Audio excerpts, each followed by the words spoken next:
Hello, I'm here with Mike, Big Mike. Actually, that's. I'm gonna start with that. I asked Alex the same question last time I was here. Uh-huh. Abbreviations of names. How do you feel about Mike, not Michael? It's fine. It doesn't bother you? Nah. Okay. I mean, because there is an authority with a full name, hmm Michael, versus Mike. I use Michael for emails and professional mail. The rest of the time is just Mike. Okay, okay. Again, I'm gonna go straight into it Yeah, because yeah. I have a shitload of questions, all relating to your job, Okay. because I'm fascinated, completely fascinated. Briefly, just so I'm also clear, what exactly do you do? Well, I am a Gestalt psychotherapist. I work with Agencia Acts, which is in the umbrella term of the FSWS, and currently I work as a team leader to the Vgura therapeutic team. Okay, so you deal with what kind of people?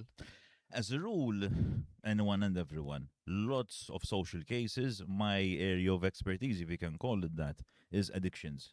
Because the moment I joined the foundation, they're like, you're a guy, here are all the clients that wanted a male therapist, pach, sort them out. They happen to be all addicts. So it wasn't something you went into.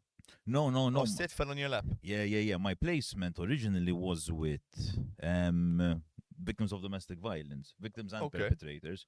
So there was a bit of a learning curve in that first couple of months until I got brought myself up to speed with the new research and data to help these people out. The parallel is hilarious. I go to a therapist. I used to go to a therapist very often. I used to go once a week. Now with time, Yeah, yeah. which I don't really have anymore, I go more sparsely. I'm trying to get back into it, but he's also a Gestalt therapist. Mm-hmm. He's in his 60s, I think, Islam. but he spent his beginning years working in the same area with domestic violence perpetrators and the victims. He worked a lot with the perpetrators. Do you still do that or no?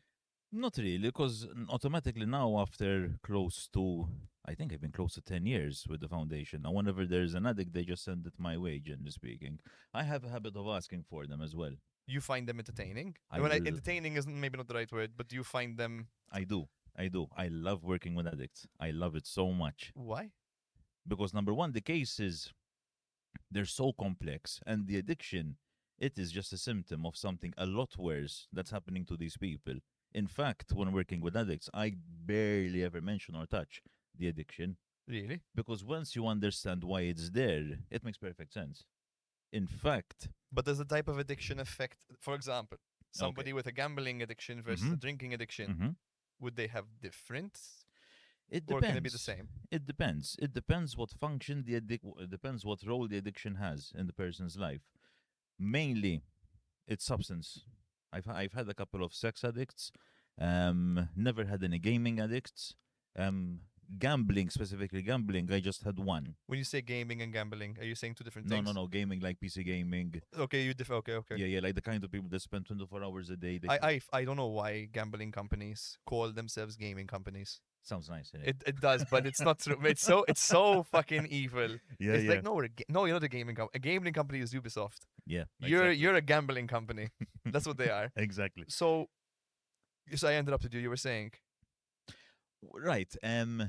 Bim. So a lot of the work that's done is to kind of destigmatize their own use of using substances, because a lot of the time they would come in with this identity. Listen, I'm a junkie. I'm beyond help. Ma nafx qed nagħmel u ħanaħlilek il-ħin. Once you but they develop, came to you. their social worker would refer them. Ah, That's why. That's why. so That's they've why. been a program. The program is something else. These are when they're not so bad that they have to be in the program. Because once you get into the program, it's like everyone agrees, the client as well, that listen, I can't keep going down the spot. I need extreme assistance. I'm for lack of better words retarded in this section. So I don't even know how does we have Chiku. Uh huh. Chiku loves smack. Yes. How does Chiku go from loving smack to being in your office chair?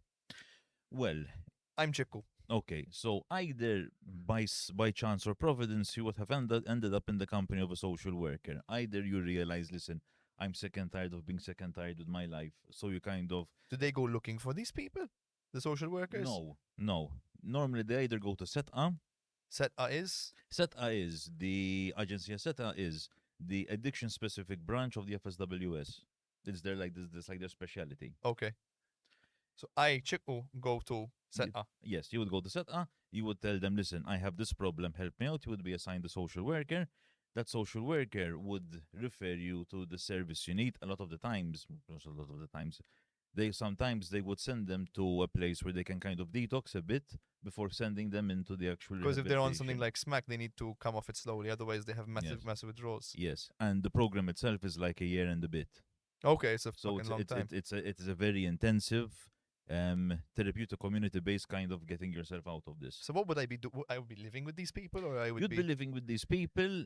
I mean, as Chico, as Chico. I'm as Ch- Chico right now. as Chico in the program, you would be living with other people with similar addictions.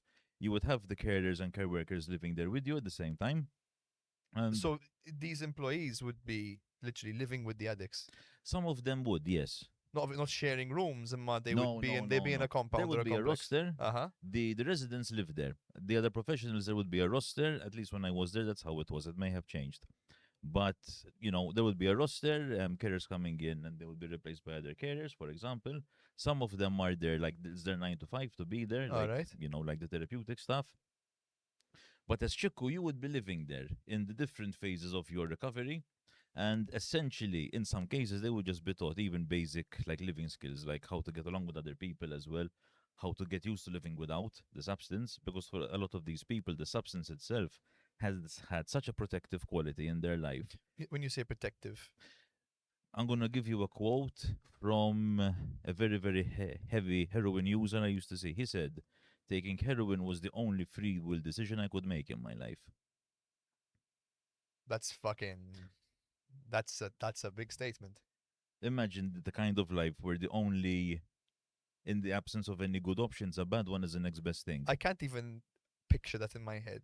There was a bit of a cult involved as well. All right, okay. So it's even. Oh, so you forget these things exist, but they do exist, yes. And I've seen so many documentaries about cults. That No, makes no, no, sense. they exist, they exist, they exist.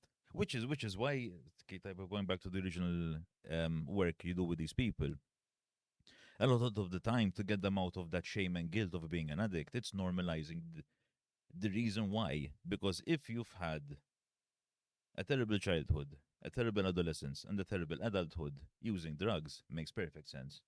Why? Escapism. To quote the Handsome Family, it makes you feel weightless again. Uh-huh. Um, and really and truly, once they start realizing that, listen, this was the only option available to it, that alleviates a bit of the guilt and the shame. And then they can start of saying, okay, so this was the only option. So does this mean I have other options? And that's where therapy comes in. So first, essentially, you're getting rid of the useless shame because there's a lot of shame that's there that's just a burden and they don't need it. Shame itself is a very powerful emotion. I remember talking to my Yes. therapist about this because I Mhm. would feel shame about certain things. Yes. Shame is an incredibly it's crippling when you feel it. You Yes. you can't move. It's It's worse than fear sometimes. Oh I yes, think. exactly, exactly. Because shame is the implication that who you are is of a lesser degree than other people. So that's why. In fact, there's a difference between guilt and shame. Guilt is Yes. I feel stupid for doing something that was stupid. Shame is I am the reason why that stupid thing happened. It's my fault because I can't do better. So it's a level above. It's an identification with the behavior. Okay. You become the behavior. Okay. Where one is an accident or something, you believe it's your identity. Yes. Yes. Okay. Yes. So once you get rid of that identity, then you can kind of start working with them and going into their background, like, understanding what they've been through. How does someone like this is gonna sound really weird. How does someone get the smack? I'm not trying to advocate doing it by asking that question, but it's a sense of if you grew up in a very controlling environment and the Mhm. only quoting what he said, the only free will decision he had was that. How do you even go up? How do they because I know the expression that a crack addict is the best hustler there is.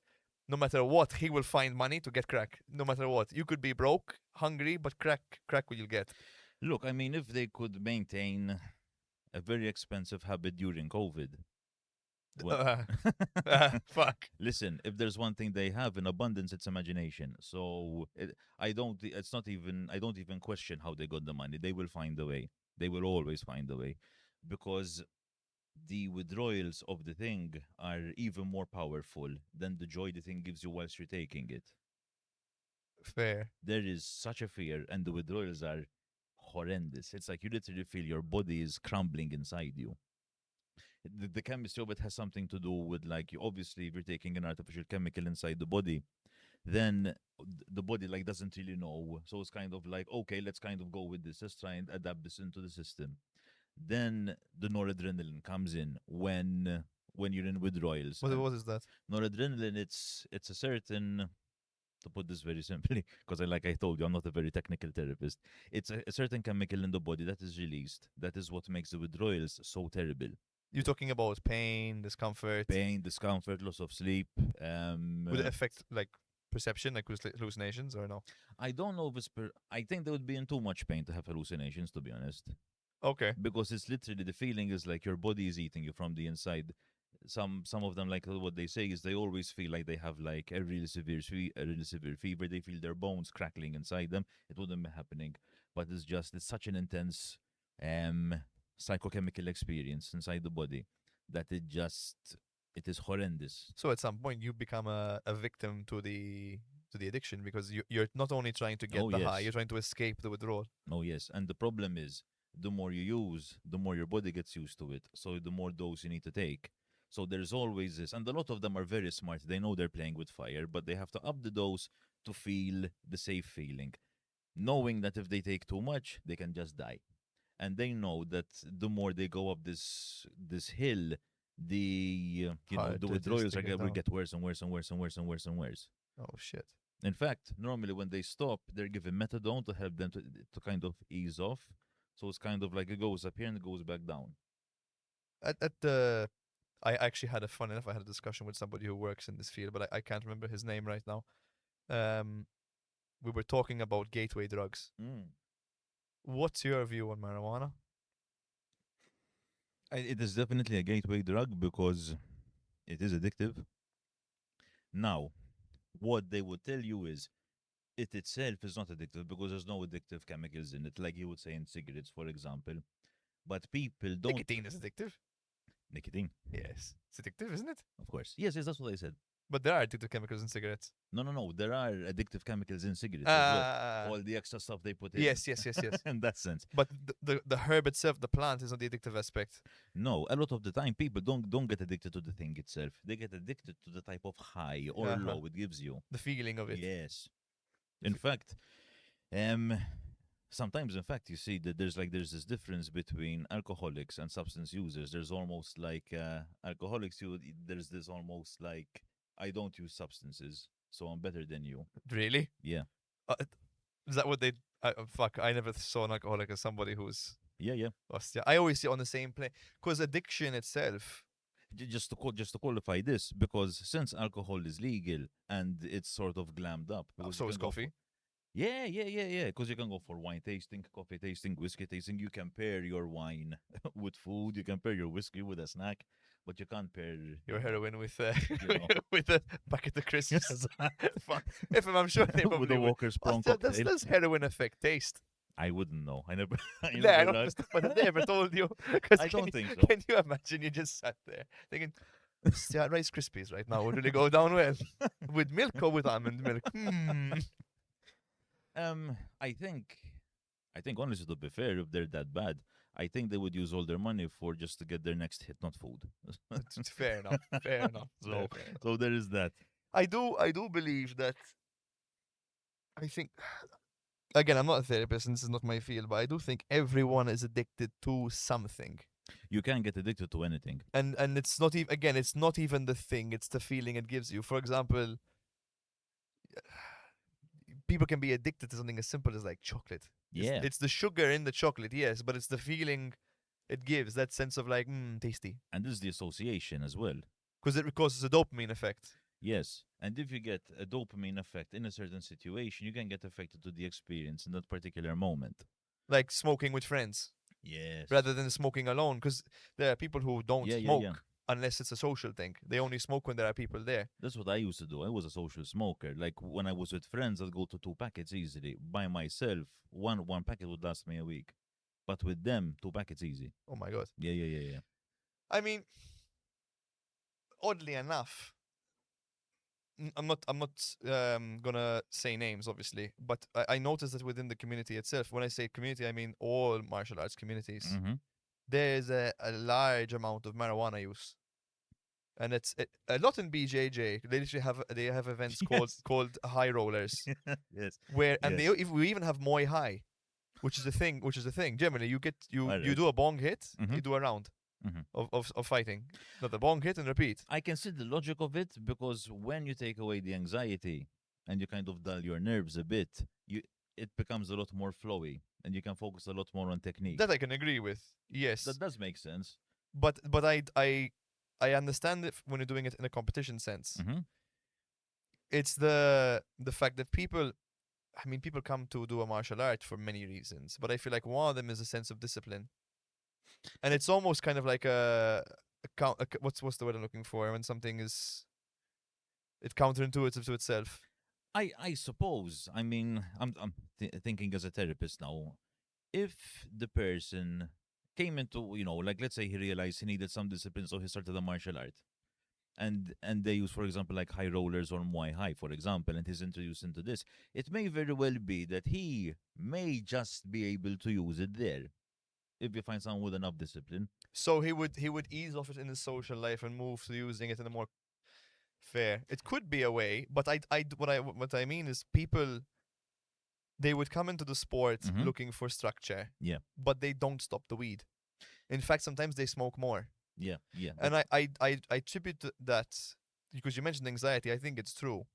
Um, our sport itself, despite doing it so often, it still causes anxiety. Even I get anxious. Yeah, yeah, yeah, yeah. For fights, don't get me started. Like fights, I'm terrified for. I'm terrified up until I step into the ring.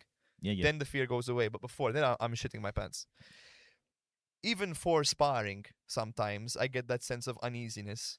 Mm-hmm. And from a coach's perspective, even if I have a busy class, Mm-hmm. like if I have 14 or 20 people booked, my brain goes, oh fuck, like it's because it's scary, Yeah.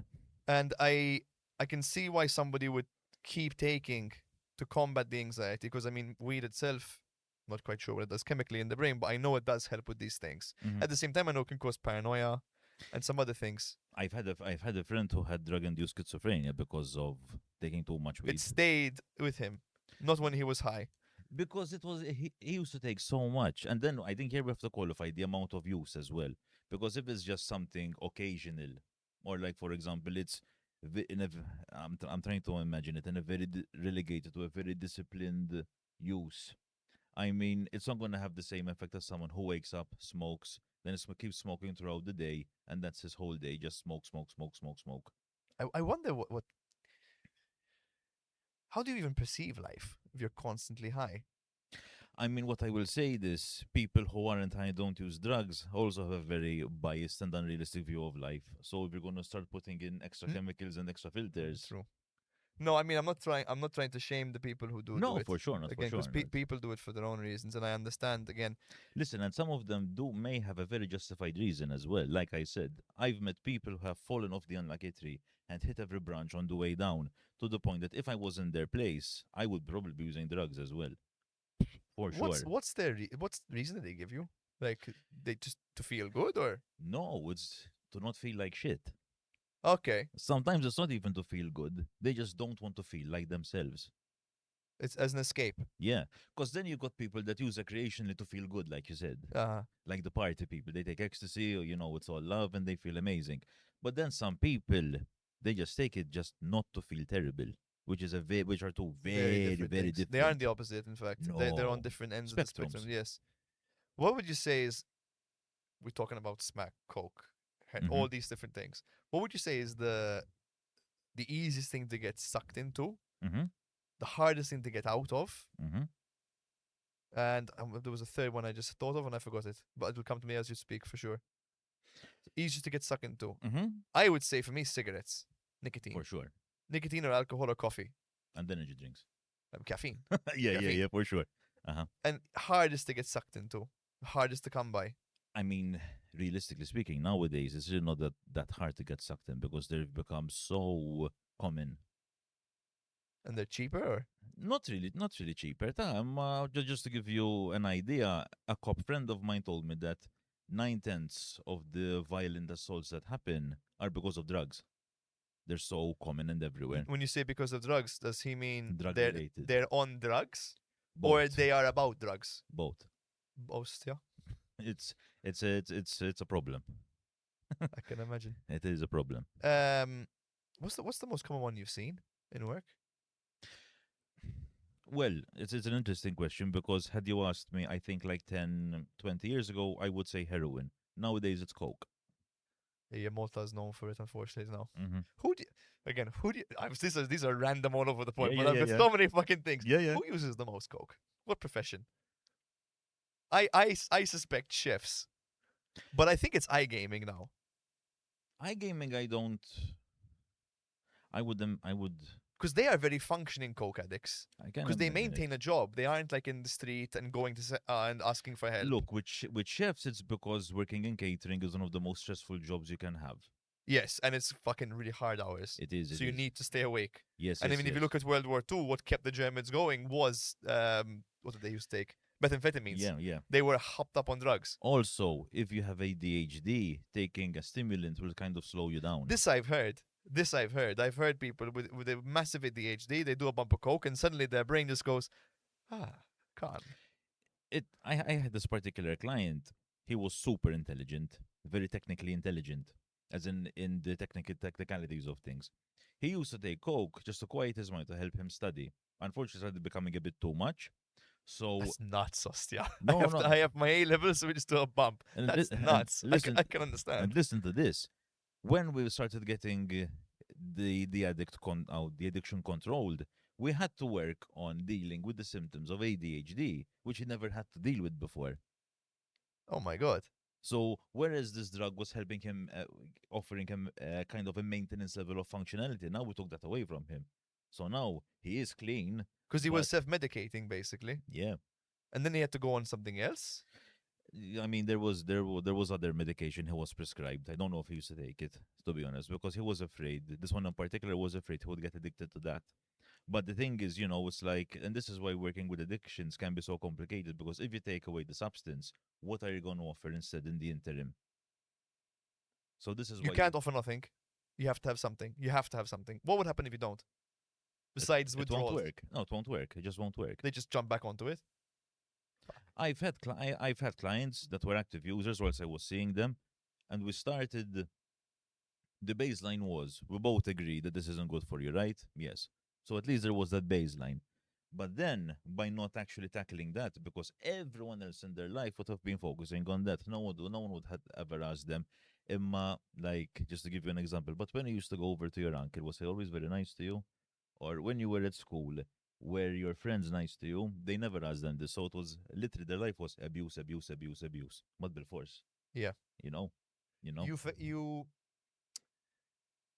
I think many of us are guilty of doing it. When you look at an addict, you forget there's a person beneath the substance. And there's a Yes. reason why they do certain things. Yeah, yeah, Like yeah. it does stem from, as you've said, abuse. Yeah. How many abuse? Don't get me wrong. I mean, there are that do this capriciously, and they, funnily enough, actually, I think these dealers actually don't use too much, from what I've seen. I wonder. I have my own theories on that. I think it's because they see it, the effect it has is on them, and I think when you to deal in anything that is perceived as evil, and that can be arms dealing, drug dealing, fossil fuels. Yeah. I know it's, but these Yeah, yeah. things are intuitively damaging to the world around us, Mhm. right? Pornography, gambling. There's lists of vices, things Yeah, that yeah, are yeah. bad. I think when you deal in these things, you begin to see your clientele as lesser than you. And yourself as well. I think to protect yourself from seeing yourself as a lesser being, you don't take the stuff because you want to see the world from a hierarchy. If I'm producing porn, Yeah. if I'm making porn, or let's say an even simpler one, if I'm a pimp, Yeah. I don't sleep with the clients. Yeah. I am the pimp. Yeah. You are the whore. Yeah. You sleep with the clients, and I Yes. see you as property. I don't Yep. see you as a person anymore. Exactly. You lose your identity. Exactly. So they try to maintain this is just me thinking, they try to maintain that hierarchy Yeah, yeah. of like, at least I'm not a whore, I'm a pimp. But at the end of the day, it's all to protect themselves from realizing I deal in evil. Like Hmm. I sell evil to the world. I am one of the problems to it. Some of them know and they don't care. That's what I would say would probably just be narcissism there. And sociopathy as well. What's that? Ah, yes, yes. How often do you get those? Those are rare to find. How often do you actually meet a narcissist and a psychopath and a sociopath? Narcissists are quite common. Now we have to be very careful because nowadays everyone's a narcissist. It's a kind of like everyone has this, everyone has that. Yeah, we talked about it last time with Daniel. With Danny, yeah. Man, And this people one, self-diagnose and yeah. fucking. I paid for my test. I know I'm autistic. Yeah, I have a piece of paper by someone who's qualified to tell you I'm exactly, autistic. exactly. No, and in fact, when I was in some, well, as I said, functioning as a therapist, we were always very, very careful how we do the psychological tests because we were always cautious. Is this person going to use this test for some ulterior motive, or is he genuinely in need of it? What do you mean? Because let's imagine you get someone who, in their situation, it would be very, very convenient for them to be diagnosed as something with something to justify their behavior. But they're not going to get anything out of it. They're just going to get a sense of like self fulfillment. They're not And going to get a medication. They're not going to be like, ah, okay, you have ADHD, keep taking coke. no. As in, they feel to justify their behavior sometimes. Uh, There would be a manipulative element to it. But they're trying to manipulate you or themselves to feel better. No, not themselves. Like, especially if it's a court mandated case. Ah, For example, isma jien għamilt hekk għax hekk. And it might kind of mitigate the damage that they would have done. but that's not really gonna like if you kill someone, you kill someone. No, it's never because of that. I mean, once dead, that's something else. But it's kind of like as an excuse. We don't want them to use it as an excuse for intentional bad behavior, like where they can kind of write off basic indecency. Let's put it like that, Uh huh. which is the lack of common decency. I mean, because I have this condition. But again, our correct me if I'm wrong, but our justice system is based on a jury or Mhm. based on a it won't work. No one's gonna look at a smack addict and say, "Oh, miskin." Most No, people have hang a on. heart. I'm not talking about people who use drugs in this case. I'm just saying generally people that come to us with a request for a psychological. But even then, no one's gonna hear you. If you were diagnosed as somebody with massive ADHD, Mhm. and let's say you're a thrill seeker and you've been Mhm. doing shit like fires, Yeah. no one's gonna look at you and go like, "Ah, it's because he has ADHD." They're gonna be like, "You set fire to a building." Yes. But they genuinely think they're gonna get out of it. They think it may help sometimes. But if it doesn't help at all, why do you care if you feed into it on accident? How Because do you you're mean? saying you're very careful. Because we don't want to give them more materials to do damage to themselves, essentially. We want them to move away And take from. accountability. Yes. Okay. Because a lot of mental health is not healthy, to put it like this. Because of a lack of accountability, people take off their own lives and their own choices and their own responsibilities. Huh. I've got so many questions going in my mind now. It's opened so many doors. Fuck. What I what I'm trying to find to relate back to this is all these topics. Do you feel like these people can benefit from martial arts? And if they come into it, it's not the answer for everyone because martial arts in general is an environment where it's very very strict.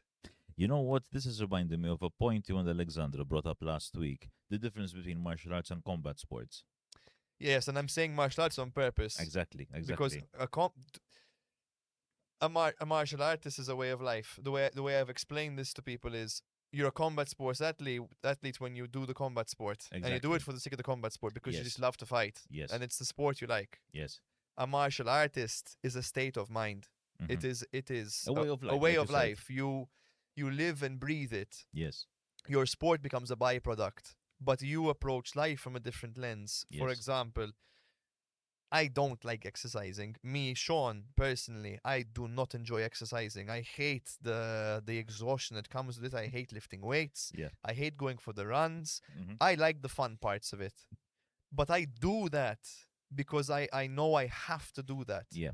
Because I want to be good in my sport. Yes. So I force myself to do it. I don't like dieting. If I could be fat and happy, I'd be fat and happy. I don't like tracking my calories. Yeah, yeah. I don't like being conscious of the food I eat. I want to have a fucking chocolate bar every day. Yeah, I yeah. don't have a chocolate bar every day. I have one. I had my first chocolate bar Mm-hmm. that I bought and paid for myself yesterday. The time before that, I cannot remember. Before my fight, Yeah, yeah. if I take one, I'm usually offered it Mm-hmm. by somebody else. Yeah. I've had a chocolate bar in the fridge at the gym. You know, do you remember Ty, Yeah. the bare knuckle boxer that came? Yeah, yeah, yeah. She gave that to me. It's been there since she left. Il honey. I have not had it, and I every time I go in the fridge to get a bottle of water, I stare at it. I'm like, But you see, I heavy breathing, but I'm like, no, I can't. but you see, this, your ability to say no to yourself and that discipline is what helps maintain your mental health. But I'm not an addict. I am not It's- addicted to something. I don't feel I have addictions to things, Yes, but I'm not an addict to a substance. My dopamine comes from something else. true. So it's easy for me to sit here and be like, I'm not gonna have a chocolate bar. But somebody who comes into that lifestyle who's already struggling, how the fuck do they manage? You think? Listen, some of them have gotten to the point where they're just so sick and tired of the way their life is that they're willing to try anything to get better. I would suggest that first, cultivate a level of stability in your life, then start adding on good things to it. Because if you stopped cold turkey like 2 days ago and you get into martial arts thinking this is going to help you, it will not help you at all. No, you're gonna go crazy. Oh, it will make you even worse. Of course, because then you're taking first of all you're taking away the comfort it gives you. You're losing the escape you want, and you're being put into a very stressful environment Yes. because it's not easy doing this at all. And especially if you take it seriously, martial arts or combat sports, the physical and mental requirement is quite high. If you don't have that resilience in you, you're just going to leave the first session and thinking, I am worse than I was. Ah, of course, because then you end up getting this negative reinforcement. Exactly, exactly. What drew you into martial arts? What got me into martial arts was I walked in the wrong door like 20 years ago because I wanted to go to the gym and I saw this pink building. I'm like, oh, pink, it's a very gymish color. So I walked in. Pink is a chimish color. And I ended up walking into a dojo because they were like little doors, like two garage doors next to each other. I saw like this gym name, like, ah, okay, this must be the door. So I walked in. As I climbed up the stairs and looked to the right, I saw like this gym equipment, but it was very haphazardly placed. And my first reaction was, lalo, what a terrible gym this is. Tipo, shocks. Then I looked to the right and I see this wall of wooden weapons and like these people cleaning the mats. And I'm like, lalo, what is this place? Then one of the black belts came and started talking to me and he's like, you want to try? I'm like, oh yeah, why not?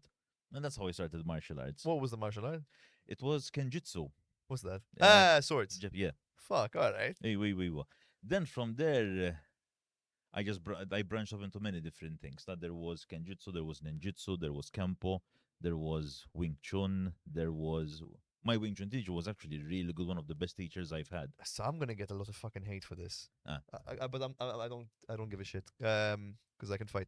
But there are, and I say that for a reason. There are some martial arts that Bullshido. bullshido, McDojos. Yeah. Issa, I'm not saying conceptually Mm-hmm.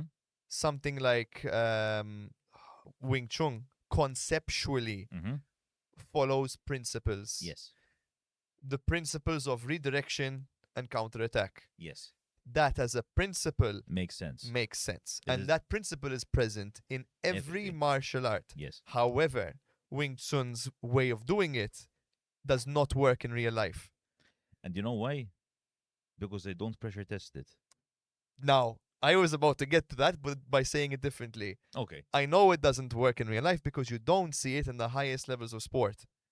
You see the concept, Yes. and a Wing Chun artist can go, but look, he's parrying an attack. Yes, but he's parrying an attack in a boxer's way. Yeah. Because you did not invent and own counterattacking. Counterattacking is present in every martial art. Yes. We all have it.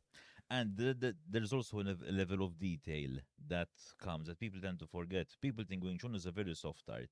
Really and truly, if you look at it and you take it seriously, it isn't. It's actually a lot of short distance power. If you don't do the necessary physical training to develop that power, you're not going to do anything with But it. one of the things you can't practice this stuff day to day. In what Like sense? something like Krav Maga, you can't practice Krav Maga. I'm not gonna go and be like, "Oh, Ismail, can I hit you in the balls 14 times in a row?" And then you do it to me. You can't practice certain things Uh-huh. in a realistic sense. Like Again, Wing Chun, you don't wear gloves, do you? No. You bare knuckle. How many people are you going to get being able to do that day in and day out to practice the movement? Ara, it depends on the type of class you have, and it depends on the level of intensity. Like what I liked about my teacher was, apart from the fact he was just an incredible guy, tipo in his presence you feel better. I'm not trying to shit on No, the no, no. Listen, community because I want to make that clear. I listen. want to make that clear. I'm not shitting on the culture and community. I'm shitting on the Bushido. Yeah, yeah, yeah. That's what I'm shitting on. Yes, yes, yes. Speaking to the camera over No, there. and I understand there's a lot of bad Wing Chun out there. Yes. There's a lot of bad martial arts out there. With any martial art, there's a lot of, these McDojo gyms. Yes. They just want to give you a belt, give you this false sense of security, and, as long as you give us your money, we don't care. Yes. This guy introduced me to actual hard sparring. Wing Chun hard sparring. Yes. I'm gonna have to readjust my chair for this. Now, the way we What does that look like? it looks like normal sparring, but with the discipline to use the techniques that we practiced just before. So, for example, it's not we're sparring like this. We're in a more realistic stance. But then we have to make sure that if we're gonna react to an attack, we do what we practice. So there's like the parry, then there's the straight punch, then there's the redirection. So it's actually pressure testing the techniques. So it's better to know 3 techniques that you know will work, instead of knowing the whole corpus of Wing Chun knowledge and just knowing it thematically. But that applies to everything. For sure. You could have the whole, again, Muay Thai, 8 limbs. You're not going to use all 8. If you come down to it, you're going to have a preference. Yeah, You're going to have a technical preference. And I've done different martial arts. Mainly my martial arts have always been weapon based. Let's go over what you've done. Yeah. So, Kenjutsu, Ninjutsu, Kempo, Wing Chun, Jiu-Jitsu, the Japanese style. What the fuck? What's the difference? Gi? Gi. Japanese There's jiu-jitsu. There's a lot of standing stuff. Throws, locks. Is it similar to judo throws or different kind of throws? Judo throws are in there as well. I can't say because I've never done judo, so I don't want to say there are judo. Okay, but there are fair. like throws that are sacrificial throws, for example. Sacrificial throws, what the fuck? Kind of like For Christ. What do you mean sacrificial throws? like you would grab someone and you mean you'd go with them? yes, you'll compromise your balance to flip them over you. Fuck. That's what they were called. I feel embarrassed now for saying that. Oh Allah. And then there was HEMA, 13 years of HEMA. Hema or Heba? HEMA, historical That's a European cartoon, martial isn't it? arts. No, That's no. He-Man. 2 for 2, Sean. That's No, European swords, that kind. yeah. The European, Ever done archery? I did a bit, yes. But here locally? You use the compound bow or traditional bow? Both. I used to go for some time with Armin. I used to go for a couple of. He was my mentor. He was my first, I don't want to say, because sensei is a Japanese term. He wasn't a sensei. He was my first mentor. One of the, outside of my father, he was the first male figure in my life that kind of shaped me into the man I am. Yeah. And he had you've met him. He has a very particular way of looking at life. And it's very much influenced how I look at life.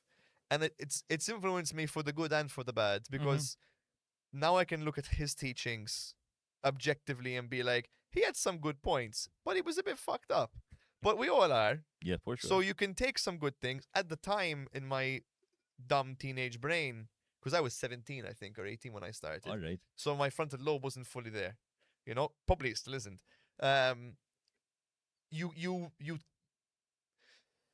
not get indoctrinated, but you kind of take the words of someone wise than you as the gospel, and he was very fucking smart. He is very fucking smart. Listen, that's how masculinity is passed on through mentors and mentorship. So for guys especially, that is a crucial stepping stone. And that's why I think many of the men nowadays we have are low quality, because the level of the mentors we have are if we have them. A mentor is a mentor. It doesn't mean you're good. A mentor is a mentor. It doesn't make you good. Like Andrew Tate is a mentor, but he is a mentor in the sense of he's a fucking moron. He has some good points, but if you listen to him speak, a lot of his points are regurgitated from other great men. Yeah, for sure. Socrates, Marcus Aristotle, Aurelius, Marcus Aurelius. They are regurgitated. Yeah. And they are dumbed down for a younger audience to understand. He didn't come up with this shit himself. I can very easily read Meditations or The Art of War, quote some scripture from it, and be like, look at me, how smart I am. Yeah. But I didn't come up with the idea. Yes. And I attribute it to the fact that we've been around writing-wise for a long time. So most of the good ideas are on paper. Yeah, yeah. It's very hard to think of a new idea.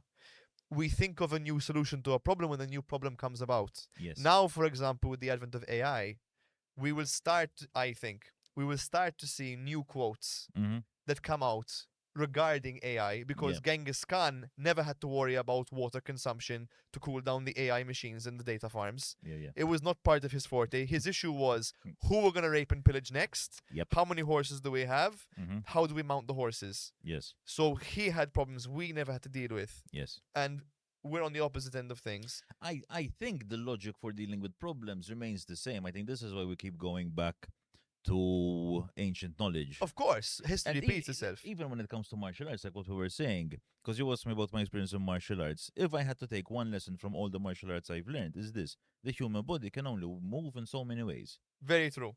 Very true. This applies with kickboxing, Yep. Muay Thai, boxing, BJJ.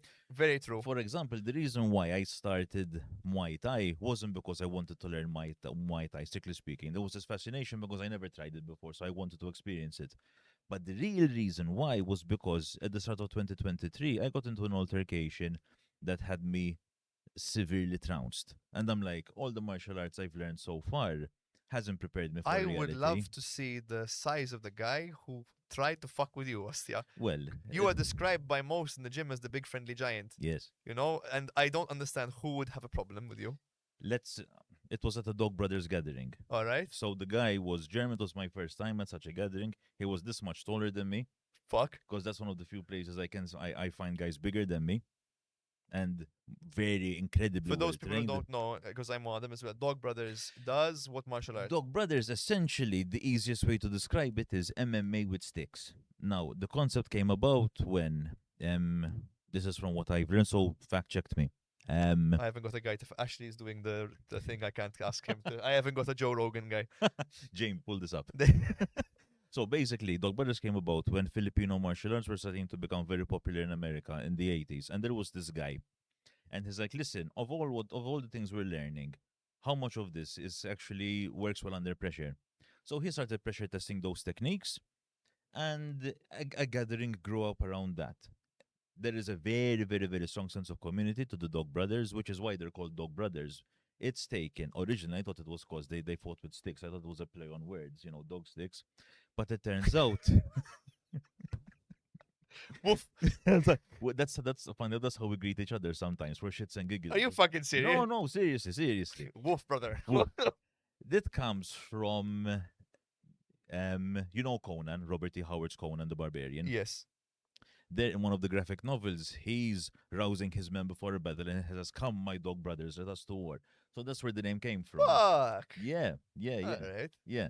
And essentially, it's just it's like you mentioned terror before a fight. I can understand this because as I'm waiting before I'm fighting at a gathering, the thought is, she's zikat namelaw. I Yeah. have such a beautiful life. Yeah. Why am I putting myself in Yeah, a that's position the same thing I get in the changing room. I'm back there. I'm thinking like, the fuck am I doing here? as that? Like, why? But then it's like once you're there, once you're in it, once you get a couple of good hits and you get hit a few times and you're like, okay, I know why. I remember why. I remember why. So, insomma, back to my first gathering or my second fight. This guy beat me up so badly. I came back to Malta with not being able to feel half my face But for you a had month. it's a competition with like trophies and Ah, and a ranking system. No, like we have. there's no trophies, no judges, no referees. There's a timekeeper. This is Fight Club. You're breaking the first rule of Fight Club. We don't talk about Fight. This is a Fight Club with sticks. There's Fight Club 2, Ostia. It's a wonderful community, Sean. It's a wonderful So community. is Fight Club. If you look at the movie, Yeah. yes, they had each other's back, and they had a good funeral. Ara. It's essentially the point is, and they make this very clear. You're there because you wanted to be there, because you want to test yourself. Ah. It's gentleman rules. So no strikes to the groin, no eye gouging, no biting, no dick pulling. Yeah, No twisting either. no twisting, no nipple twists. As that. The idea is, Ara, we know this is scary. We want you to show up. We want you to show up at your best. We want to bring out the best in you. This is why the community spirit is so important, because it's not just about the fighting. It's about growing up together in that setting. This joint sense of suffering. Yeah, And you get people from all walks of life who do it. After my first gathering, in fact, I realized, okay, I have to rethink the way I'm training martial arts. I am not prepared for intensity and I'm not prepared for that level of pain. So I did my research, which martial arts inoculates you to pain and stress. And the two options came up, Muay Thai and Kyokushin Karate. I found the Kyokushin Karate club in Malta, but I couldn't make the times match. Then I met Nick. I had a conversation with Nick. He told me about you, Nick. the Zira. All right. Daddy. Daddy. اللي بيا. Daddy of twins. That's it. Yes. Nick's a cool guy. Hi, Nick. He told Hi Nick as well. He told me about you, and I'm like, let me give it a go. And the rest is history. Ostia. So I started Muay Thai because I wanted that intensity. I wanted that pain. I wanted to get used to going to a place where I know this is gonna hurt, this is gonna suck, but I know why I'm doing it. Ostia, you know what's... You started when? 2023. I've seen a really big decline in people with that mindset. People, I've had a lot of people text me lately, and I never used to ask these questions when I started coaching, but now there are a certain list of questions I ask someone to get an idea of character and to get an idea of like, what the fuck are you doing here? I've said this many times on different platforms. I am not a good businessman. I'm an okay coach and I'm a good fighter. Mm-hmm. A business perspective, you ask things to get the client's money. A coach's perspective, you ask things to get a sense of like, what is this person doing here? Yeah. Many of them say, controversially, I'm going to say this, that one of the dumbest things you can say to me, I'm doing it for self-defense, which is, to me, evidence that you've never been in an actual altercation. And you don't know what self-defense is either. Exactly. And you've never had someone try to kill you. Yeah. Like, you don't understand. Like, you cannot expect to come into the gym, do 6 months of beginners classes, never try and push yourself, and think that when push comes to shove, you're going to be fine. Exactly. I have been doing this for over a decade. I'm maybe a bit confident in my ability to protect myself. My first instinct is going to be de-escalate. For sure. After de-escalate, escape. If I can't go anywhere, then one of us is dying. And that's the mindset that I have. People who join with the idea of, I'm going to defend myself, are, for a manner of speaking, delusional. Yes. They don't know what it means to defend yourself. Carry a gun if you're that worried. If you have enemies chasing you, leave country. Yeah. Like, you're not really going to be... A roundhouse kick's not going to save you. For sure. You know? But they watch too many action movies, and I think it's a lazy answer to a question. Mm-hmm. Now, if someone comes to me, like you're telling me now, and they tell me things like, I feel like I need to test myself in my life, and I feel like I need a challenge, and I'm going to be like, okay, this person has potential. This person has something. If someone comes to me and says, I want to compete, you know, I can go with that. I can be like, okay. They don't know what they're talking about yet because they haven't actually lived it, but I can go with that because competing is a totally different ball game. For sure. Like, for sure. The amount of discipline you need, and honestly, a bit of self-hatred to be able to want to fight and compete like properly. So you have to hate yourself a bit. So that's really interesting because I see it quite differently. I speak from the standpoint of somebody who's had fights and has not enjoyed training for them. There are people who've had fights and really enjoyed the camp. Okay. I don't enjoy the training camp for the fights. That's really interesting. I do. It's very weird, but I hate the camp. But I like doing it because I remember your fight. You were smiling a lot. I love the fight. Really I love it. the fight. The fight's my favorite because it's like, I can finally let loose. I'm always holding back in sparring. I can never go full out. And now I have free will. I like discipline. Yeah. I like the fact that I have to track my calories. I have to be on weight. I have to go to training. I have structure. I have to go to bed at a certain time. I have an excuse not to go to a function. Yeah. I don't like going out and meeting people. I don't like doing social things. And now I can be like, can't. I'm on fight camp. And people don't question it too much. Sometimes you get a retard that's like, oh, one drink won't fuck you over. It's not the point. It's not the point. But when I'm off fight camp, it's almost like, it's you know what I would describe it as? Anybody who's been to prison would understand exactly what it means to be on a fight camp, because you become institutionalized. Yes. When you're in jail, That's a very good way of looking at it. You So, have yeah. a timetable. You know when you're gonna eat, when you're gonna sleep, Mm-hmm. when you're gonna exercise, when you're gonna be around the community. Yeah. And that's it. Yeah. Yeah. When you're in a fight camp, you got the same thing. You got a bedtime, you got to be up, you got to exercise, you have a certain amount you can eat, and you have time to be around people. Yeah. And you're strict with those things. Once the fight is over, once you're out of jail, How you're interesting that like, analogy is, because it's like you're the warden and the prisoner at the same time to yes, yourself. because you warden yourself, but you're in the jail. Yeah. And I think any sense of a warden is also becomes institutionalized Uh huh. because you live under a roof Yeah. Yeah. that has an upkeep Mm-hmm. to it. You know, I feel like we're getting excited. How much time has it been? Time check. 50. I feel like we went on different tangents very quickly. We were talking about your history in martial arts. Essentially, it led on to why I started Muay Thai. Ah. No, and my reason, I mean, so far, it's like I said, the way I see it is, and this is something I managed to get from therapy. There were certain things I became aware of that I knew are going to be with me forever. The only way out of them is to constantly challenge them. So, like cowardice, foolishness, selfishness, these things are always there. I have to consciously counteract them by doing things that are the complete opposite of this person. So, for example, Do you think these three qualities are present in everybody, or was something that you were dealing with yourself? I mean, these are things that I'm dealing with in myself, personally speaking. Other people may have different ways of relating with them. The way I relate with them is that I know they're there, they're unacceptable, so I must challenge them Hmm. constantly, constantly, constantly, constantly. So, for example, this is why I find this is what I think maybe the spiritual aspect of martial You arts, might want to move a bit this way because the mic, the or spiritual move the mic this way towards you. the spiritual aspect of martial arts might start coming in, because to deny the easy option to yourself, to constantly choose the harder option, and I say consciously, intentionally here, because you have to know why you're doing, you have to know what you're doing. A jab or a roundhouse kick thrown with intention is not like one thrown randomly. Yes, yes, They might land in the same place, but it's the journey too yes. that makes all the difference. Yeah, there's a certain amount of focus that comes with those things. Like if For I'm trying to sure. hit you, I'm trying to hit you. Versus if I'm just As that, peppering. as that. There's a difference. If I just did this and I knocked someone, it's not the same as I did this because I'm counteracting something that he might be doing. Interesting. No, I mean it's a kettle of fish. That's when you get into it. I think this is present in all martial arts. Not with the bullshit ones, but with the ones that have pressure. Mm-hmm. When you're put in a position of great stress, you know what kind of a man you are. You know, Yes.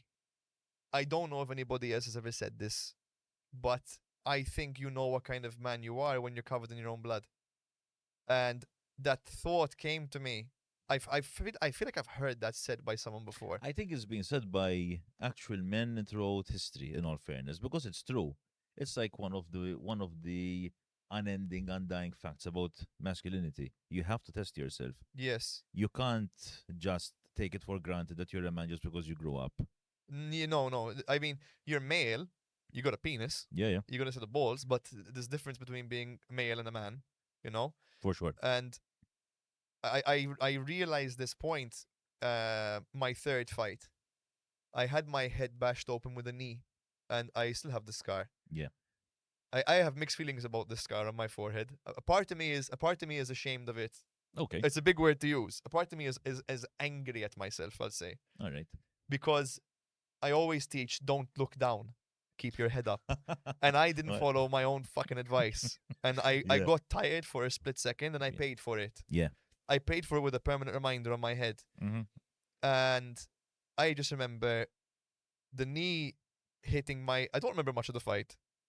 I remember two distinct moments. This one where the knee hit my face and I could smell metal and there was a warm feeling going down. I'm like, fuck, I'm Rust and bleeding. bone. Yeah, yeah. I go to my corner and Calvin is wiping. Hi, Calvin.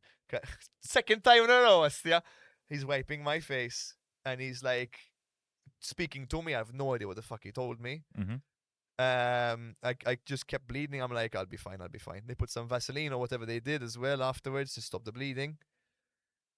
And just thinking to myself, Ostia, I really shouldn't look down.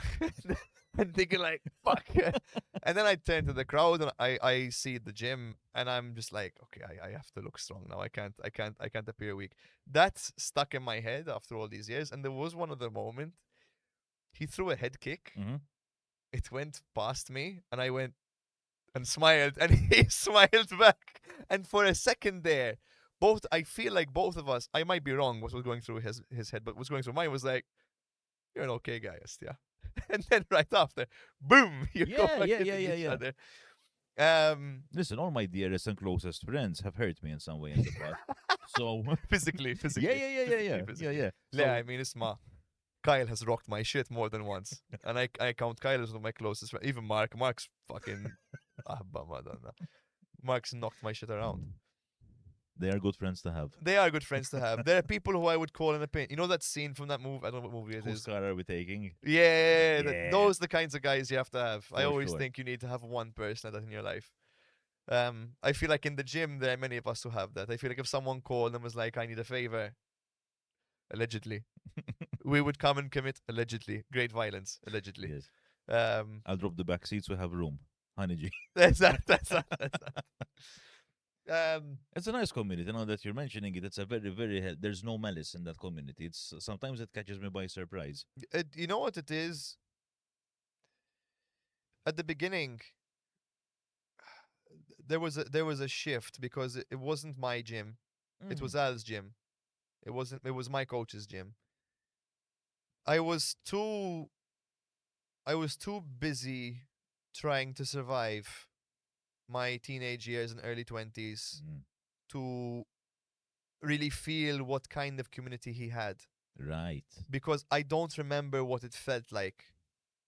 I remember joining. I remember the first couple of years. I remember how much it sucked, but I was too preoccupied with my own shit.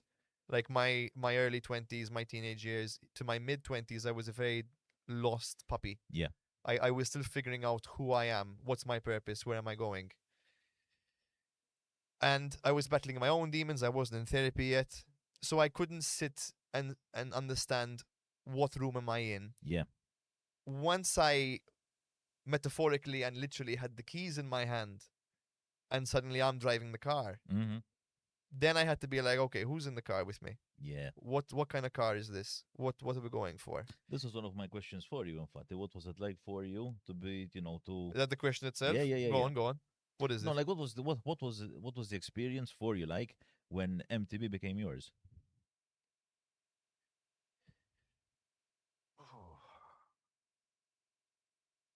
It's terrifying. First thing that comes to mind was terrifying. It was. Big responsibility. I didn't want the responsibility. Fair This enough. is the thing. This is where I feel like I differ very much from my siblings. Okay. Um, I don't like to have responsibility. I don't want to be in charge. I don't find the joy in it. Okay. I don't want to be manager or boss or whatever. I want to just be me Mm-hmm. and be left to my own devices. Fair enough. And if I could go back and tell myself how much is actually going to be on my plate a couple of years down the line, I think I would have left the country and Ostra. moved to Thailand Okay. and fought professionally in Thailand. I wouldn't have stayed here. I would have had a very different life because it's indescribable Mm-hmm. the pressure mounting on your shoulders because at the time I was worried about three main things. Mm-hmm. Will I have time to live and be and have my own life? Will I succeed and grow a community that I'm proud of? Yeah. And will I succeed financially enough to be able to pay the rent? Because you don't just think about the community. Yeah. You have to also think about it like financially. Do I have enough people to afford rent? Yeah. Yeah. Am I making enough to be able to live on my own? Do I have to move back with my parents? Can I go out to eat? Can I afford food? Because you don't make much money in this field unless you're. There are people in this country who make a lot of money. in this field, in Mhm. martial arts and sports and whatever, in combat sports, because I wouldn't count them as martial artists. But they make money from fucking people over, Yeah. or from having multiple locations with staff. I have yet to meet someone who makes a shitload of money just from this who's on their own. They either have some kind of belt system that people pay for, they have several gyms all over the place, they have multiple streams of income doing another side hustle. Mhm. They had money from a side hustle before they started and doing this as a hobby. Yeah. I don't know anyone else who does this. I've met one guy, I think, who does BJJ and has his own thing going, but he's very early in his career. Okay. He's Okay. still starting out. And you you you always have the responsibility. It's there, but Mhm. you unlock the awareness of it as you go on. Yeah. Like, I realized how many people depend on me emotionally and mentally recently in the last 2 years, Fair enough. because I didn't I was too busy again trying to survive to realize, like, they need the space Mhm. to feel like they have a third home, like a third place, you know? Yeah. It's their home away from home. Yeah. The Yeah. people who train here, it's a community. Mhm. They If they don't see these people every day or every few days, they get a bit down. Some of them are dealing with their own shit, and they come here to vibe. Not just vent, but just to vibe. It's like an addiction. They're looking for the escape. Uh huh. And if I decide to close, they lose that. Yeah. And suddenly you have 100 plus people not knowing where to go or what to do. Mhm. Because I wonder sometimes, I get bad days. I'm not gonna lie, I get bad days. Of We all course. get bad days. I get bad days where I think, I liquidate tomorrow, I sell off the gym, I give it to somebody else, I say nothing, I leave. I just up and vanish. I wouldn't do it. I wouldn't do it because it goes against my moral compass to do it. I would feel like I'm robbing people if I did. And thirdly, what would happen after I go? Like, Yep. where would they go? So look at the character that is created in maintaining this responsibility. I am trapped by it. And I say that with a sense of, like, a bit of happiness because I have people around me. Yeah. But it's also kind of sad because I think many people who fighters, they experience this outside of your sport. What are you? Exactly. Outside of fighting, what are you? What do you do? You know? And outside of this, I struggle. I struggle to socialize now. I struggle to get along with people. I don't like people in general. I don't like undisciplined people. I don't like people who can't fight. Yeah. I don't like people who haven't experienced real hardship. So it's tough to It go is. out. It's a very particular mindset if you want to take this seriously. It is, which is why when I get people asking me, when I ask people these questions and they come in with these strange answers like self-defense, hobbyist, it sends alarm bells to me because I know how hard this can be. Yeah. You don't yet. Yeah. And I know you're not going to stick. And I don't want you to suffer unnecessarily, because I could just as easily be one of those cash grabbing coaches and just take your money. But I don't want to do that. I want, if you're coming in for good intentions, respect me, respect the room, respect the sport. Yeah. Yeah. You know? For sure. Have I answered the question you had? You had more, I imagine. I did. I did. I did. Okay, I feel like we should probably move on to that No, no, give it a chance. because I've been yapping. How are we doing on time, Ash? An hour 30. No, no. Now I'm asking this next question, keeping in mind the last victory you had and last time you fought. Mm. What was your bleakest moment in the sport, and how did you bounce back from it? The fight bleak. Your worst moment. I think it was the fight before this. Okay. The first, I mean, that's without a given. I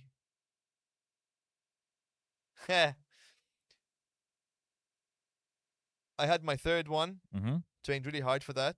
It was my first fight in years. It was Yeah. my first fight as a coach. Oh, okay. I did the fight camp alone. Mm-hmm.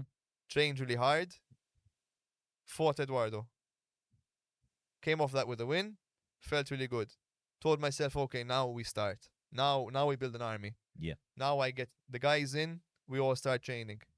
People came to me. They wanted to compete. It was me, Kyle, and Henrik. Mm-hmm. We signed up to fight under this event. Who was organizer was very unprofessional. The Okay. whole thing of it was some of the worst organization I've ever seen. All right. Takatip, they would lose our documentation. Doctor's notes are going missing. People are going, it's okay, tibzax. The ring itself is shoddy. Uh-huh. It's like fighting on wet oil. Everything's slippery. Everyone's falling over. Okay. You can't throw kicks because you just keep spinning. And I turned to Matt that evening and I said to Matt, Ostia, I have a bad feeling about this. I feel like I'm gonna fall. I feel like the floor is not, it's not good. I mean, you can't get any grip on it. And I had went to the organizers, I had went to the judges, I had went to the staff, and I said, can we wipe the canvas down? Not just for mine. This was like in the afternoon after the thing's been baking in the sun. Can we wipe it down? It's slippery. And everyone's going like, we have nothing. What can we do? We can't wipe it down. Nothing to wipe it down with. I'm like, it's not safe, guys. I'm in the changing area, and I'm worried about now just how I'm gonna do. Yeah. And I get, it goes. I get out there. I get on. Bell rings. Couple seconds in, we fall. He falls on me. My knee comes out of place. Okay. I don't know if you were there for this. You weren't there for this. I wasn't there for this. My knee pops out completely. Because I had started coming to one-on-ones with you after this happened, infatti. So my knee jumps out. Yeah. It popped, and then I didn't know at the time, but I partially tore the meniscus, or I damaged the meniscus. I didn't realize. I heard it go, like I heard a snap, and I just thought, fuck, it was me hitting the ground. I get up, and I have this horrible pain in my leg, which normally you don't feel anything because you're so humped up on adrenaline, but I could feel this through it. I put weight on my leg, I fall, I give way, and I just couldn't stand up. And Calvin's telling me, what's wrong? What's wrong? And I said, I don't know. I hurt my knee. I don't know what's going on. And it kept on moving. And I just kept on smacking it, and Mhm. it goes back in. And he's like, I'm going to pull you out. I'm like, no, I'll die in here. You're not going to pull me out. And he kept on insisting, and eventually I just couldn't stand up, and they called it there. I had trained for months for that. Like, I had really put my heart into it. And I got taken off in on a fucking, what do you call it? Stretcher? On a stretcher. For no fault of my own, and to no credit to him, because it didn't come from any skill. Yeah. It was just the canvas was fucked. The organizers don't ask how I am. Nobody follows up. Nobody checks on me from the event. Lalux disastru. You know, like no one checked on. Yeah. I completely lose it, like mentally, because you go to a dark place. Like a loss is a loss. You know, I can take a loss. A loss is fine, but I couldn't walk. And I had MRIs. I'm limping for months. Eżatt. I couldn't train, and I'm there thinking, what's gonna happen to me now? Eżatt. Because I not just fighting, but can I teach? Użgur. You know, Is this the loss that takes me out of the game? as that, and I'm not old. Like I'm young, and what now? I'm out of a career. No one follows up, and instead, what follows me is just bullshit. Mhm. The organizers post videos taking the piss of the fall. They put things up on TikTok. They post stuff online. And there's a whole controversial thing amongst the two big organizations that we had a Malta, the Maltese run ones, between the Yeah. both of them. Yeah. I am known amongst in the gym for somebody who I don't give a fuck. Like if you are a bad person, if you're doing something unprofessional, I'm gonna call you out. Mhm. I don't care about the backlash. Yeah. If you have an issue with it, go ahead, throw a brick through my window. You know what I mean? And these two organizations would fight, and you'd end up with issues on Facebook, them posting controversial shit about each other, and I'd probably get shit for saying this. Shut it up, Emma, they were so caught up with just aura farming, how cool they were. Yeah. They don't stop for a second to be like, are the events safe? Yeah. Is the ring up to standards? Yeah, Do we yeah. have a medic on standby? Yeah, How yeah. are the fighters? Anyone get injured? Someone broke their nose. Go and check on them. You know, something simple. I mean, forget my knee is a serious injury. I had 2 MRIs done, Yeah. a year of rehab. I went when I was at therapy, because I was going to therapy before I went. I was in therapy for every week, trying to get over this mental battle of like, what is my value outside of combat sports? Yeah. Now what if I can't fight? What do I do? What am I? You know, it drove me insane. And what got me out of bed was not, hey, Hamor, we're gonna get better. It was, I am going to find a way to kill someone. Like I'm going to rage, pure rage, hatred. That's what got me out of bed. Not joy and and optimism, pessimism. All right. Pessimism motivated me. Okay. Pessimism got me going. Yeah, I'm gonna come back from this, Yes. and I'm gonna come back really fucking good. Rehab, lots of work, a long bout of depression, and eventually, I managed to get over it, and I managed to fight again. And my knee has not hurt.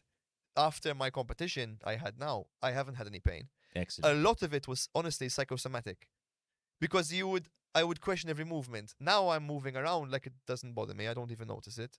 So it feels like the injury is gone, if that makes sense. Yeah. Probably it's not, but I don't feel. I feel how I used to feel before. I just feel mentally. I feel different. Yeah. Yeah. You know. Yeah. Yeah. But it was just that level of it. It taught me that people don't give a fuck about you. If it's their own self interest, they don't care. Nobody's gonna come and check. Isma, how's your leg? They much rather just worry about themselves. Mm-hmm. But in the long run, those kinds of people don't do very well. People won't take them seriously. Yeah. Yeah. Yeah. Now we have events. Now we have Muay Thai Grand Prix. Mm-hmm. We had Rage Combat. These events are run. These kinds of events. I'm not being paid to say this or whatever. I'm saying it from the bottom of my heart. After having fighters in them, and after competing in them myself firsthand, they're more professional. They care about us stuff. Yeah. Like after the thing, you get checked out. People see if you're okay. The organizers and other coaches will sometimes call and message like, "How are you doing? How are the fighters feeling? Everything okay? Good stuff. Mine are a bit nervous. How are yours?" You know, Mhm. there's a bit more. Yeah. Yeah. Yeah. Nobody would do this. They only care about ticket sales, Yeah. Mm-hmm. boosting their own ego, and boosting their own gym views. Yeah. You know, it's not about the community. It's about us versus you. Yeah. Which is really not the right mindset to have. And that event taught me a lot about people. Mm. It kind of strengthened my dislike towards mankind. Maybe more of a pessimist, but in a good way, I feel. Mm-hmm. Mm-hmm. I went on for that one, sorry. No, it was good. It was intended to be, that kind of to have that kind of answer. I had a question here. What's the hardest part of being a coach? But you have already mentioned But it. not even that. You know what? Honestly, besides that, Uh-huh. beginners. Beginners, like smarter, some of you people. Beginners are so difficult to teach. Beginners who don't take accountability. Who I think that's what makes a beginner. In all fairness. no, it's not that. No. Because a beginner is somebody who just started. Fair enough. A lack of accountability doesn't make you a beginner. Fair It's enough. it's like I'm talking to you. I'm telling you what to do, Yeah. Yeah. Yeah. and you're still not listening to me. Like, and I'm telling you, do stuff outside of here. Mm-hmm. Practice. I don't know. Watch a video. Watch a fight. Yeah. We have so much information available. Do something, and they don't. And I mean, even the ones that do, it's all well and good taking notes, but if you can't hold a plank for a minute, what the fuck's the point? You know, like Yeah. go for a run. Call a friend and tell them, "Listen, let's go work out." Like do healthy things. Yeah. You know, I'm not saying start changing your entire life, track your calories, lose a bunch of weight, quit smoking, and all this. But Incremental improvements. heck, the amount of accountability of like, oh, so this week I felt really stiff. I'm gonna stretch in the morning. I'm gonna do one 10 minutes. I'm gonna just stretch a bit. Heck, Yeah. Yeah. Yeah. Yeah. it won't make a difference, but at least you tried. You know, Yes. that's the hardest part. Dealing with these kinds of people. And I think you touch on a very important point. It's like the commitment to like that 1% improvement every day. And honestly, sometimes you won't even improve. Sometimes you'll actually get worse. No, Yeah. because you have to fall a bit to get back up. Failing is part of improving. So sometimes you're gonna have a few weeks where you're gonna just do really, really, really badly, Yeah. and then things start to kind of click in place. Mm-hmm. And those mistakes you made in your sparring and in your training make you realize not to do them. You know, like a tip, like if you have a bout where you're constantly putting your hands down for a couple of weeks and you take a few shots to the face, I think that mistake is what makes you get better because you start to go like, I don't want a headache or a black eye, Uh-huh. and I got one because I did this, so Yeah. I'm gonna stop doing it now. you know? Yes. Solid. What's something you've changed your mind about since you first started coaching?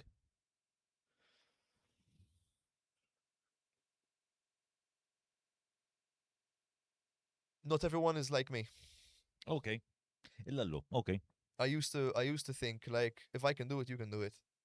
Because I used to have this very pessimistic view of myself. All right. I used to think to myself like I'm a nobody. Like I'm as bad as they get. And I used to have this sense of like if someone as shit as me can decide not to have a bar of chocolate Mm-hmm. and stick to a diet, anybody can. Because of all people, me. But then I started to realize like no, some people really can't do that. And even me, I used to think like I had a slow running speed. Mm-hmm. I'd think like I do a 5K in like I used to do 5K in like half an hour. Let's imagine. Okay, I can do it a bit faster. If I'm on fight camp, I go much faster. I can't remember right now. I used to think like everyone can do that. Everyone can run 5K in 30 minutes. But no, most people can't. You know, and it's given me a sense of patience Mm-hmm. because you start to realize there are people that are much better at something than I am. At the same time, that same person is not as good as something else. Like maybe they can run a 5K in 20 minutes, which is astoundingly good. But then they can't swim very far. Or their kicks are a bit shit. Yeah. You know? They have good legs for running, but not good legs for kicking. So I start to kind of realize that everyone's a little bit different Mm-hmm. and you have to coach people to them. Yes. You know? You can't one shoe fits all. It's different. Do you find it takes off the weight of coaching in some sense? What does? Like this realization that people, they kind of, everyone needs their own different, not everyone is the same. Not takes the weight off, honestly. I think it makes it more stressful All right. because you then become a puzzle I have to solve. Oh, okay. Because now I have to think, okay, so negative reinforcement works on you, Yeah. positive reinforcement works on you. High stress environments don't work on you, but you Mm-hmm. have to eventually get to that point. Yeah, yeah. So how do I get you from here to here? What tone of voice do I use with you? What kind of encouragement do I use? Are you a visual learner, or are you somebody where I have to actually like grab your hand and move you in the right position? And everyone's a puzzle. Yeah. With time, you get better at figuring out who's who. Yeah. But you will still get stumped. Everybody hits a wall. And if you are competitive and if you are somebody who wants to compete, when you hit a wall, you don't hit the wall. You and your coach hits the wall. And you both have to figure out, okay, now what do we do? Like Right. right now with Mark, the wall we've hit is he is talented, incredibly strong, very technical in training. But when it comes to fighting, he himself knows he gets a bit wild. He gets a bit brawly. And he doesn't want to be brawly. All right. Issa, sometimes it works. Sometimes just being a wild animal wins you the fights. Yeah. And I've seen it happen. But he doesn't want to be that. Mm-hmm. So now it's a matter of how do we keep the wildness but control it? Mm-hmm. What do we do? What can you do to keep it still victorious but how you want it to be? Yeah, yeah, yeah. You know, and it's that's the hurdle we're getting over with him. It's to how interesting it is. It's like you're burning off the dead wood and you're leaving what's actually there. Exactly. Cool. If every student left your gym remembering only one lesson, what would you hope it would be? I'm gonna sound really cliche, but I say this every single time. Nobody is coming to save you. The gym's tagline. Nobody. It's my tagline. That's Fair enough. mine. Nobody is gonna come to save you. Yes. Nobody is.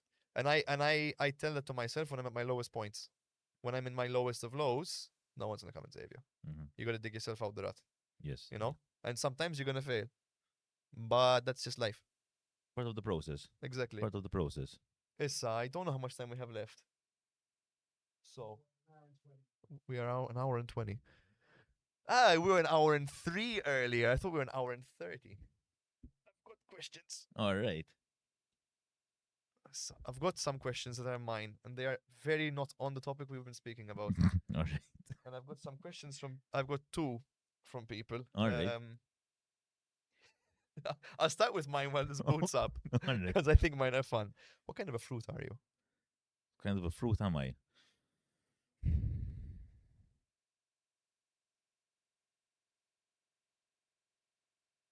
That's a good question. Fuck. I think I would have to go. I don't, funnily enough, even though I'm not too fond of them, a Granny Smith apple. Because in the right conditions, they're fantastic. If you put them in a sock, they can really hurt someone. I don't know. I'm not sure if I find a sock that you fit in, but fair enough. Sack. The fuck? Or I just open the sack and I jump out. Okay. Mela. I'm notoriously dyslexic, so you have to bear with me here as I Okay. read this out loud.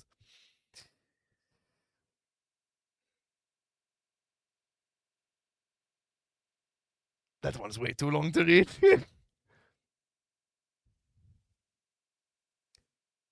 This or that. Okay. Slice someone's leg off with a sword, Mm-hmm. or shatter their knee with a kick.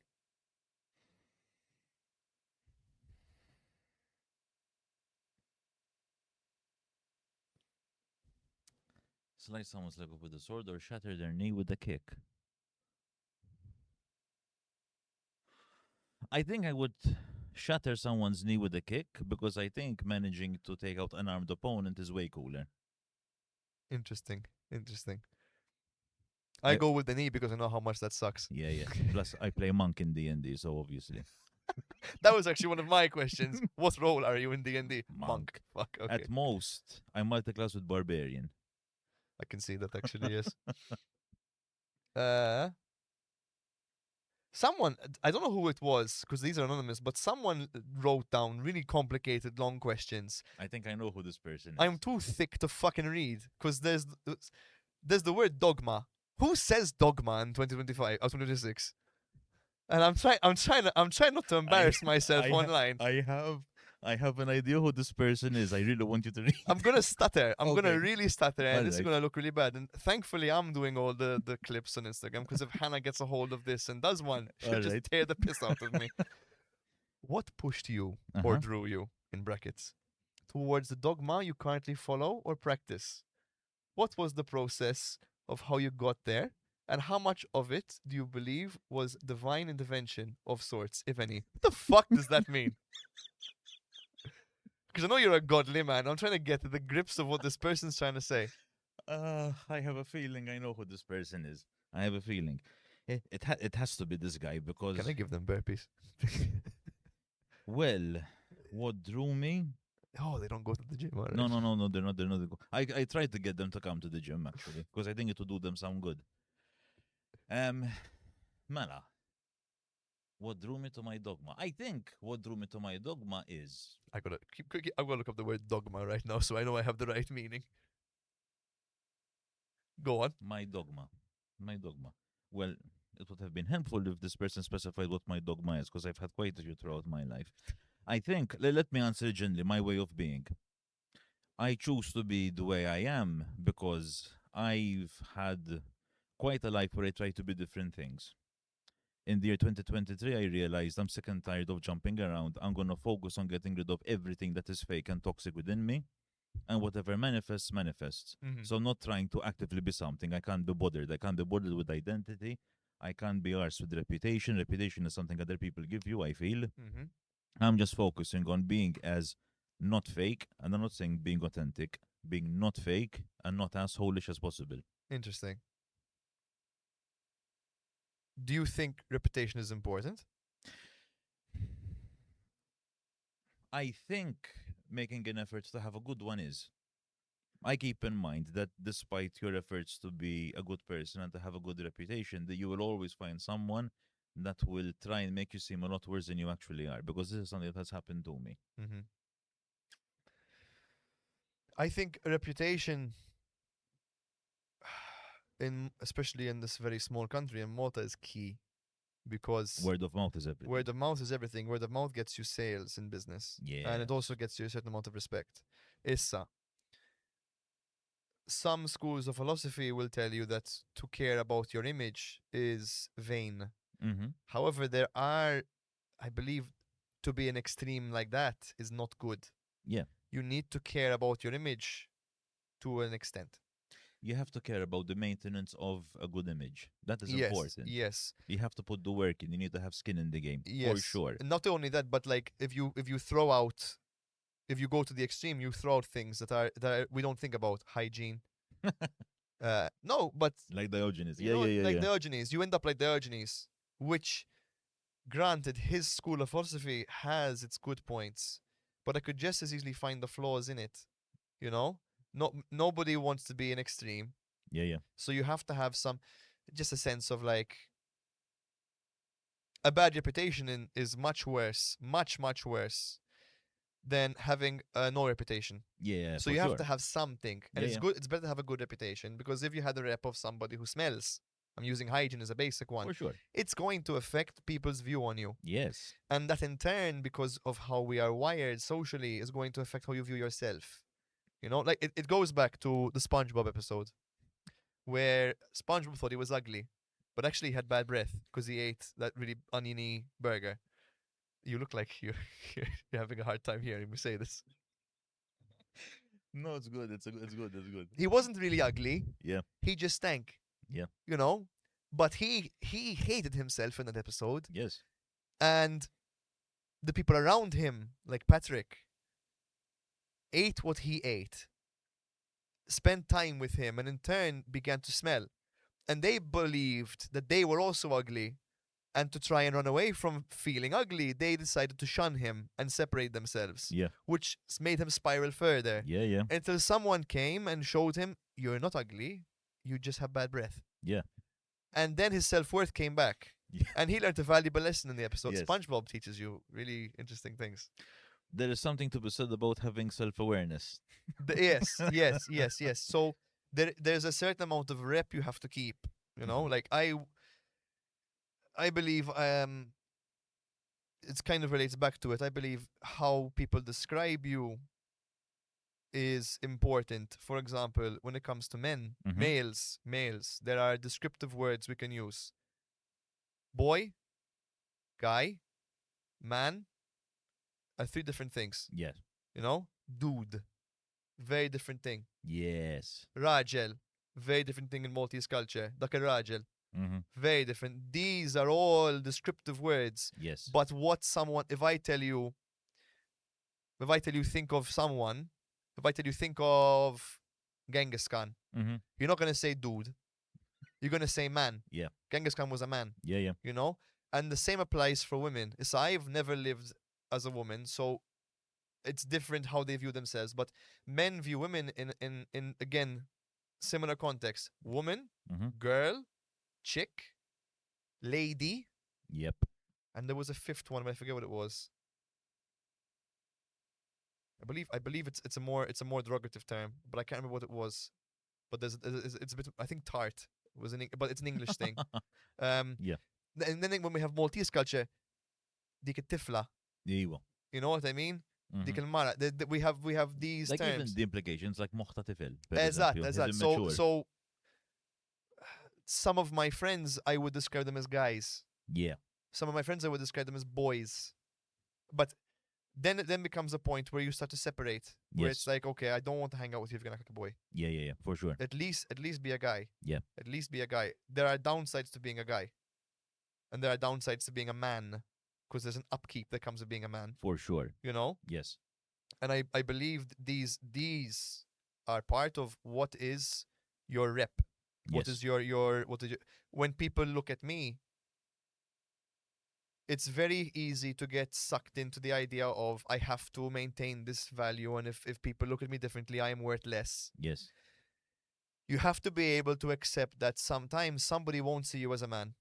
Somebody will see you as a dude. Yes. Somebody will see you as a boy because of just their role there, and they think you're young, Yes. you know? And you have to be okay with that, that someone might not respect you right off the bat. Yeah, you have man. to be okay with it. Yes. And it's very greatly implied for me that respect is earned For sure. through a lot of time, and you have to put the work in for it, you know? Definitely. Some respect is given to you through decency and politeness. Mhm. Per esempio, if I walk into your clinic as a client, I have to respect you as my therapist. Yeah. I won't address you in a certain way. I will address you as in a way that is polite to the room. Mhux hekk? Somebody walks into a doctor's office. Somebody walks into a restaurant.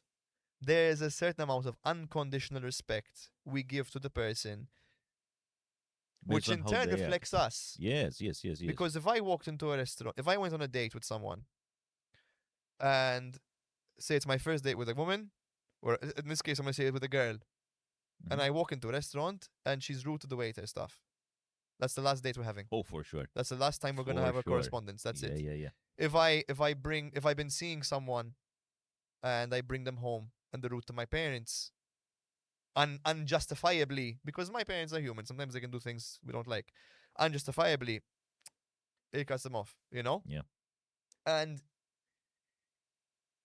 these are the only times where respect is has to be there automatically. But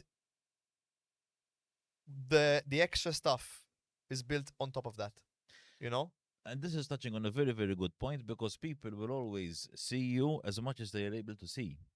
If Yes. they have certain limitations and they can't understand certain things, huma hawnhekk ħajarawk. If this is as far as they can see things, they can only sit till here. And I feel like sometimes I think it happens with your job as well. People we've just gone dark. Shit. Oh well, it's fine. I guess red corner is dead. Maybe that's a sign that we have to cut off soon. Ash, what do you think? Fuck it. I'll try Yeah, and yeah. end on this point. I think it happens in your field. It happens in my field. People see you as the job title. Yes. They forget that there's a person underneath that. Yeah, yeah. Like an addict can come to you and vent about their life and all this, and they can put all of this stuff on you. And yes, they are paying for the service. When some I don't know if they are, but they are. It is there. My therapist tells me if you need something, call me. Right?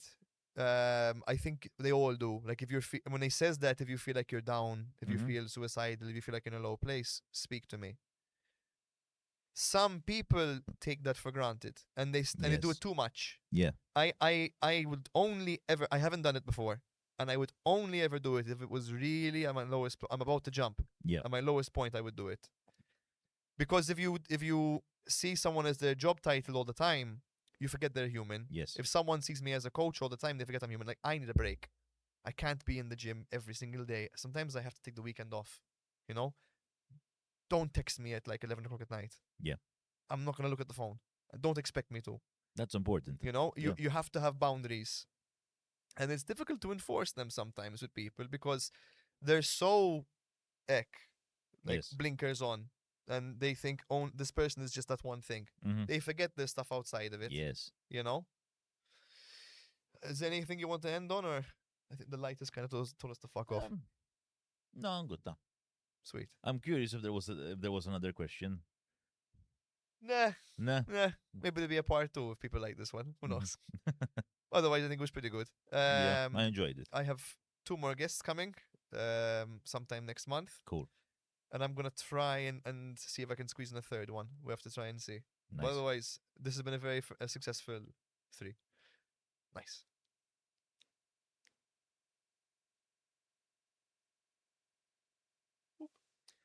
Very cool.